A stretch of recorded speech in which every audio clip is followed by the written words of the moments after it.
Eu vou falar sobre a Constituição de 1934.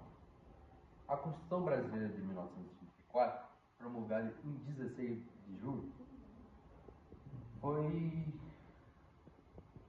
promulgada pela Assembleia Nacional Constituinte de 1934. Foi redigida para organizar um regime democrático que assegure à nação a unidade, a liberdade, a justiça e o bem-estar social e econômico. Ela foi a segunda Constituição republicana, trouxe a marca getulista e só foi promulgada por pressão dos paulistas, que se manifestaram nas ruas e morreram por ela. Ao assumir o poder em 1930, Getúlio Vargas tomou como primeira medida revogar a Constituição de 1891. O nome do nosso país naquela época era Estados Unidos do Brasil. E ela tinha caráter liberal e progressista. A Constituição de 34 trouxe a manutenção do regime federativo e presidencialista e dos três poderes. Trouxe também a extinção do cargo de vice-presidente, criou um mandato de segurança para defender o cidadão contra os abusos do Estado. Também tornou obrigatório o ensino primário e gratuito. O desgaste do governo provisório foi tal que Getúlio resolveu convocar uma Assembleia Constituinte. Em novembro de 1933, a primeira carta que instituía um Estado Social, que seria a marca das instituições subsequentes, ela foi promulgada em julho de 1934. A Constituição adota claras diretrizes sociais e coletivistas. Em 1934, foi pré-estabelecido algumas situações. O desgaste do governo provisório foi tal que Getúlio resolveu convocar uma Assembleia, constituída em novembro de 1933. A primeira carta que instituía um Estado Social, que seria a marca das constituições subsequentes, a partir dela as outras foram tomando forma, foi promulgada em julho de 1934. A Constituição adotava as claras diretrizes sociais e coletivas, trazendo assim benefícios para a sociedade, porém com suas regras e normas.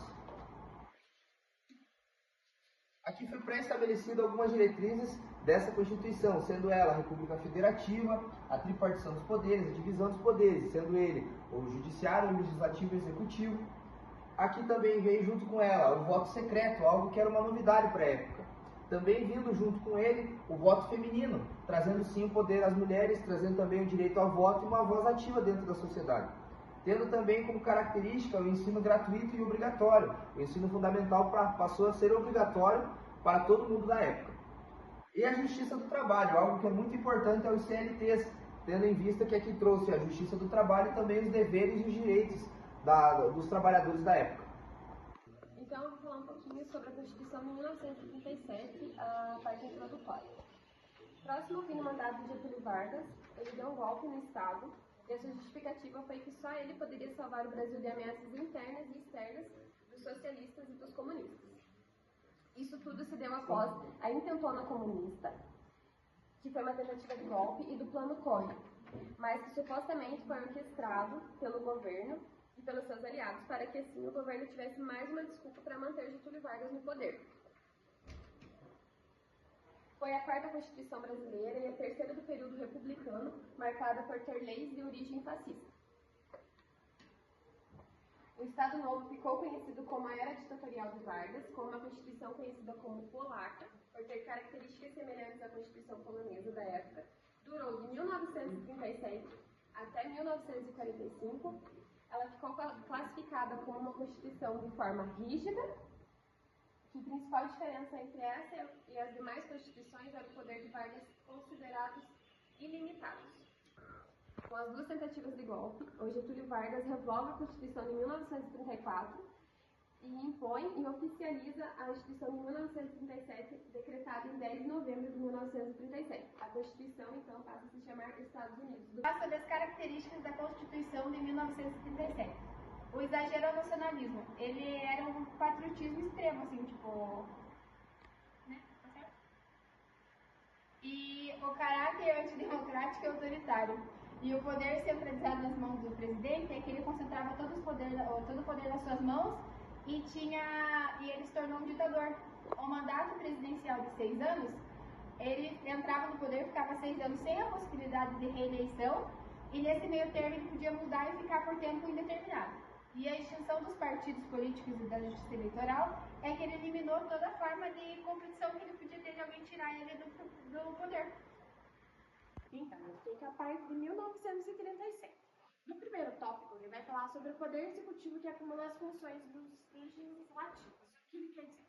Que naquela época já não tinha vereadores, não tinha essa autonomia. Então, era todo concentrado apenas no Getúlio Vargas. Então, ele que fazia tudo e decidia tudo. Então, tinha a proibição do direito de greve. Então, era proibido fazer qualquer tipo de greve. Então, ele não deixava, independente que fosse. Era suspeito o direito de mandato de segurança ou ação popular. Então, as pessoas elas não tinham essa liberdade e também tinha o crime político. Então, se fizesse algum crime político também, você podia morrer ali na época. Os meios de comunicação estavam obrigados a transmitir e publicar comunicados do governo.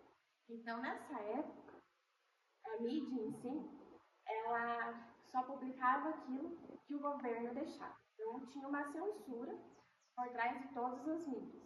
Então, ele mandava lá o que podia entrar e o que não podia entrar nas mídias de jornais. E cabe ao presidente nomear os governadores estaduais e esses nomear as autoridades municipais. Então, todo esse poder ficava só com o Getúlio Vargas. Mas ninguém podia fazer. Então, por que a Constituição de 1937 era conhecida como polaca? Quem recebeu esse apelido polaca por ter inspirado um modelo antifascista. Então, ele era um modelo mais polonês, em que as pessoas elas não tinham essa liberdade como nas atuais. Então, ele tentava se inspirar nesse modelo para que essa Constituição funcionasse. E claro que as características a gente já trouxe ali no modelo anterior, que era essa censura que ele tinha nos meios das mídias, era esse poder muito concentrado que só ele podia fazer, mas ninguém podia fazer, não tinha vereadores, então tudo que acontecia era só o Getúlio que podia decidir se era sim ou se era não. Então, por isso que ela ficou conhecida como Constituição da Polônia.